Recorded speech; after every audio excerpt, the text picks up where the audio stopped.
रहीम के दोहे।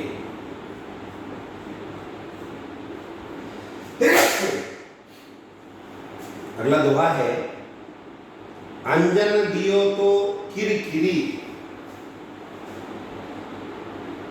अंजन दियो तो किरकिरी,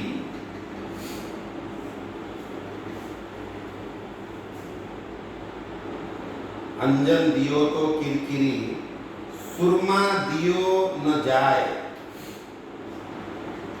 सुरमा दियो न जाए,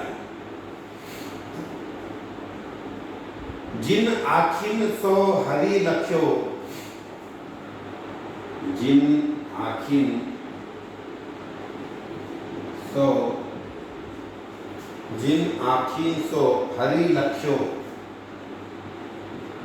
हरि लख्यो,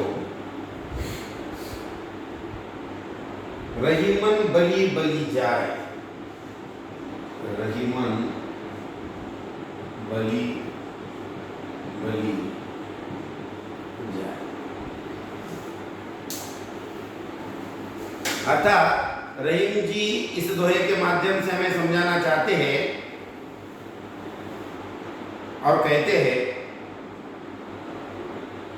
अंजन दियो तो किरकिरी, अंजन दियो तो किरकिरी, सुरमा दियो न जाए, जिन आखिन सो हरि लख्यो, रहीमन बली बली जाए।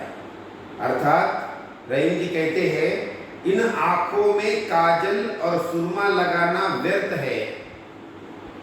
जो लोग इन आंखों में ईश्वर को बसाते हैं वे लोग धन्य होते हैं। अब इस दुनियावी सौंदर्य को रहीम जी कहते हैं कि आपके काजल लगाने से और आपके सुरमा लगाने से आपका सिर्फ बाहरी सौंदर्य बढ़ सकता है। आपको बाहर से वो काजल और सुरमा आपको बाहर से सुंदर बना सकता है, आपके आंखों को सौंदर्य प्रदान कर सकता है, लेकिन वह तुम्हारे किसी काम का नहीं, वह निरर्थक है।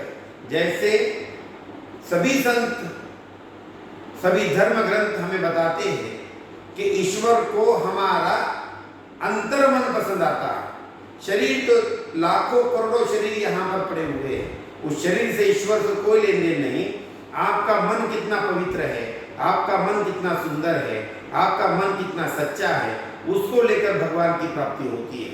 तो यह आंखों में काजल सुरमा लगाने से भले ही आपका बाहरी सौंदर्य बढ़ जाए, लेकिन अंतर मन का सौंदर्य नहीं बढ़ता। वो कब बढ़ता है?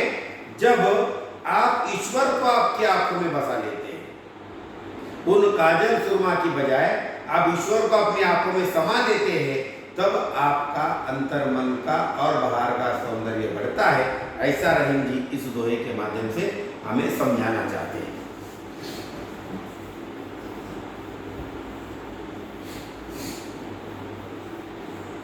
आगे का दोहा है, असमय परे रहीम कही, असमय परे रहीम कही, असमय परे रहीम कही, मांगी जात ताजी लाज, मांगी जात तजी लाज, लाज। जो लक्ष्मण मांगन गए, जो लक्ष्मण मांगन गए, मांगन गए, पारासर के नास, पारासर के नाच।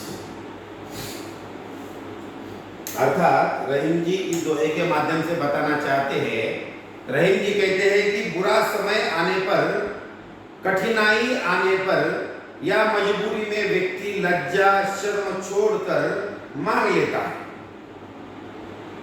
जैसे लक्ष्मण भी विवशता में पराशर मुनि के पास अनाज मांगने गए थे। कभी कभी इंसान पर, किसी व्यक्ति पर बुरा समय, बुरा वक्त आ ही जाता है।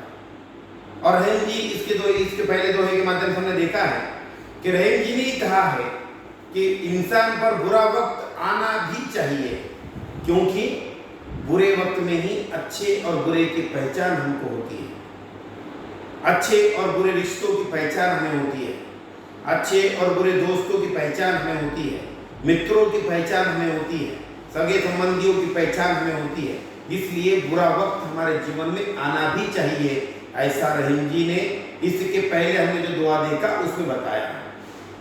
अब यहाँ पर रहीम जी कहते हैं कि अगर हम पर कभी तकदीर से, हमारे दुर्भाग्य से अगर हम पर बुरा समय, बुरा वक्त आ भी जाता है, कोई कठिनाई, कोई विपदा, कोई समस्या हमारे जीवन में आ भी जाती है, और किसी मजबूरी में अगर हमें किसी से कुछ मांगना पड़ जाता है, तो वहां पर लज्जा शर्म छोड़कर हमें मांगना ही पड़ता है, क्योंकि वो हम अपने मन से नहीं, अपने मजबूरी से मांगते हैं। क्योंकि लक्ष्मण जी को भी पराशर में, लक्ष्मण जी को भी विवशता जब हुई थी, जब मजबूरी आई थी, तब उन्होंने भी पराशर नाम के मुनि के पास जाकर कुछ अनाज मांगा था। तो मजबूरी में जब भगवान को मांगने की बारी आ सकती है, जिनको हम भगवान का रूप मानते हैं, राम जी, लक्ष्मण जी को हम भगवान का रूप मानते हैं, तो उस भगवान पर अगर मांगने का वक्त आ पड़ता है, तो हम तो इंसान हैं, हमारे कोई विसाती नहीं है। इसलिए बुरे वक्त में, समस्या के वक्त में, मजबूरी के वक्त में अगर हम किसी से कुछ मांग लेते हैं, तो वह लज्जा शर्म को हमें धुतकारना पड़ता है, छोड़ देना पड़ता है। ऐसा भी रहीम जी इस दोहे के माध्यम से हमें समझाते हैं और बताते हैं। दूसरा दोहा है, बड़ा हुआ तो क्या हुआ,